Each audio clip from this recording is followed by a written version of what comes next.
Bienvenue. Au cours de cette interview, j'aurai le privilège d'accueillir Eve Ensler, dramaturge, militante et fondatrice de la Cité de la Joie, de V-Day et de One Billion Rising. Un grand merci d'avoir accepté notre invitation. C'était très important que nous puissions vous avoir parmi nous. Merci encore. Ma toute première question sera: quel est votre rapport avec les droits de l'homme et en quoi est-ce important pour vous aujourd'hui et au quotidien? Merci à vous. Je suis très heureuse d'être ici. Mon nom est désormais Vi. Je l'ai changé il y a environ 1 an et je tenais à ce que vous le sachiez. C'est avec enthousiasme que je vous parle aujourd'hui des droits des femmes, que je considère d'une importance primordiale dans le monde d'aujourd'hui.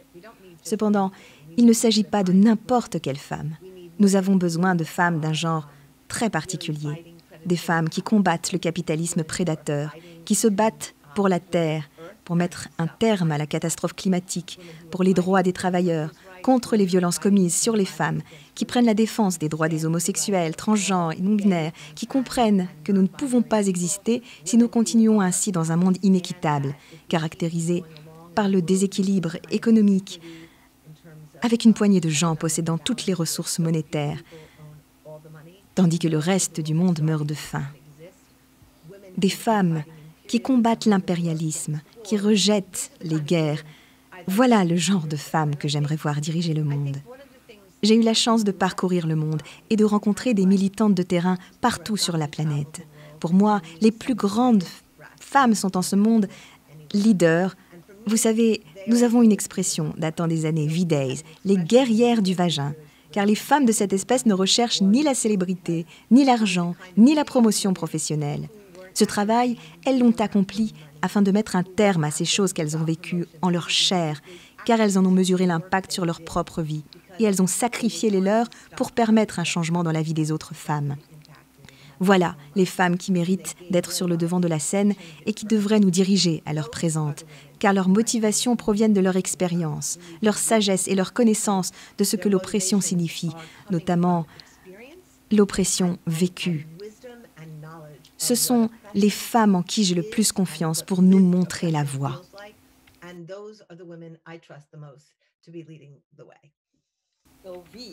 Oui, il y a quelque chose que j'aimerais savoir à propos de votre merveilleux chef-d'œuvre, le monologue du vagin, qui est resté dans toutes les mémoires, bien que ce que vous représentiez aille bien au-delà.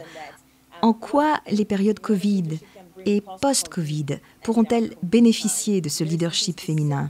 Y a-t-il dans votre travail en tant que militante et artiste militante un aspect spécifique dont vous pourriez nous parler? Je pense que le Covid a quelque chose de terrible et d'incroyable à la fois, car il nous a véritablement dévoilé les fondements de tout ce qui existe depuis des centaines d'années, à savoir le néolibéralisme et le capitalisme prédateur auquel nous sommes tous confrontés. Dans le cadre de ce pays, nous avons notamment pu voir à quel point le nombre de gens bénéficiant d'accès aux soins est dérisoire. Nous avons également vu de quelle manière l'on traite les gens les plus essentiels dans le monde du travail, les travailleurs de la ligne de front, infirmiers, agriculteurs, les aviculteurs, les concierges. Tous ces gens qui nous maintiennent en vie depuis 10 mois et qui sont les moins appréciés, les moins aimés, les moins payés, les moins valorisés. Et cependant, leur valeur est inestimable car ils nous maintiennent en vie. Et donc, je pense que la Covid nous a révélé les dessous de l'histoire et c'est désormais indéniable. Et notamment la possibilité d'un vrai choix pour notre avenir. Allons-nous construire un monde altruiste, de relations humaines et de réconfort, ou bien un monde de consommation, de compétition et de cruauté? Je pense que nous allons amorcer un tournant abrupt.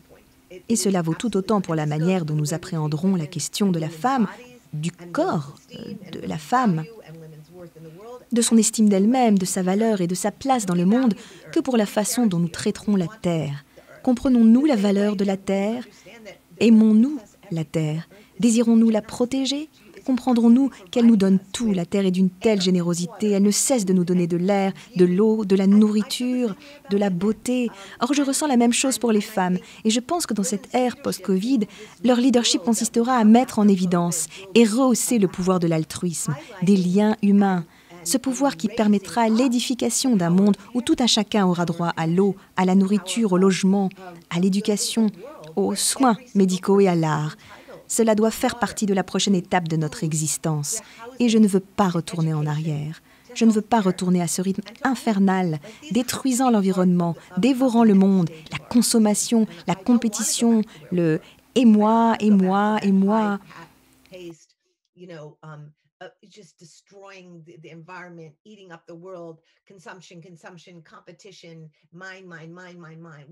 We have to be in a new world when we come out of this, and it's got to be a deeper, more caring, more profound, connected world. Je comprends. Alors, à quel âge avez-vous compris que vous aviez la force de changer l'humanité?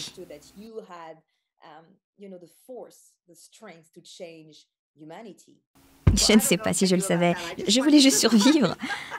Mais je dois vous dire que j'ai eu un père très violent qui essayait de me tuer littéralement, chaque jour, physiquement. Et je pense qu'il y avait une partie de moi qui lui disait « Non, tu ne vas pas me tuer ». Et je ne sais pas d'où ça vient. C'était juste de la rage, c'était un refus, c'était une affirmation. Je ne veux pas que tu me tues. Tu ne détermineras pas mon existence.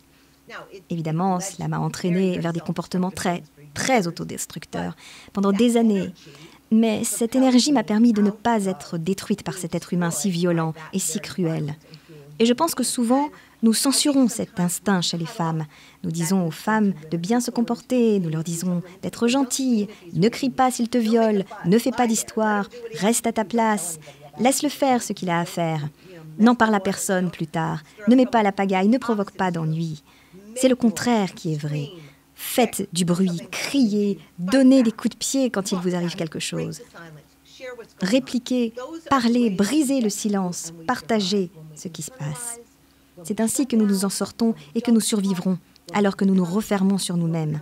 Quand nous ne parlons pas, quand nous avons peur, quand nous nous taisons, c'est alors que le patriarcat et toutes les vagues de traumatisme commencent à faire sentir leurs effets dévastateurs sur nous. Cela nous amène donc à cette idée qu'une émotion particulière est interdite aux femmes, la colère. Parce que quand on parle d'une femme en colère, on parle d'une femme qui est hystérique, n'est-ce pas, qui vient de l'utérus. Alors, comment peut-on essayer, comment peut-on transformer la colère en art? Quel est le processus? Je pense qu'une partie du processus consiste tout d'abord à reconnaître que vous avez de la colère en vous. Je pense que bien souvent, comme dans mon cas par exemple, on ne sait pas quand on est en colère. Il m'a fallu des années pour m'en rendre compte. Je me disais, je pense qu'un tel ou un tel est en colère contre moi. Et puis j'ai eu un psy qui me répétait en permanence, contre qui es-tu en colère? Contre qui es-tu en colère? Chaque fois que tu dis que tu penses que quelqu'un est en colère contre toi, je pense que tu es en colère contre lui. Et j'ai commencé à en prendre conscience. Je me suis dit, oui, je suis en colère. Je suis en colère.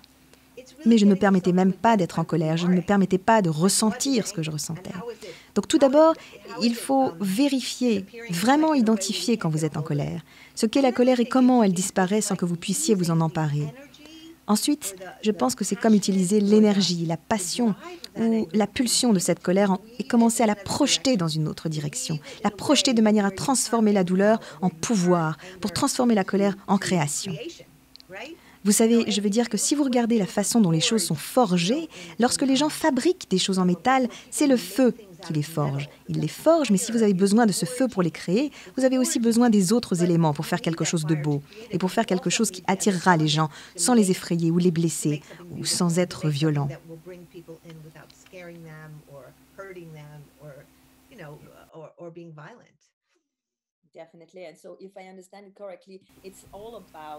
Bien sûr. Et donc, si je comprends bien, il s'agit de canaliser son énergie dans quelque chose qui aura aussi un sens pour les autres, parce que la nécessité d'aider les autres va purifier la colère. Oui, et je pense que c'est une forme d'alchimie. C'est comme introduire de l'humour, du désir et de la beauté, de la sensualité et de la sexualité, et de les mélanger avec la colère.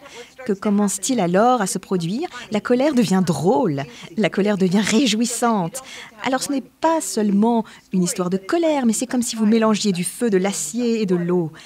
Quels sont les éléments que vous fabriquez ou que vous mélangez pour créer cette potion qui va à la fois inspirer les gens, les contraindre à agir et leur faire sentir qu'ils peuvent effectuer cette transformation eux aussi?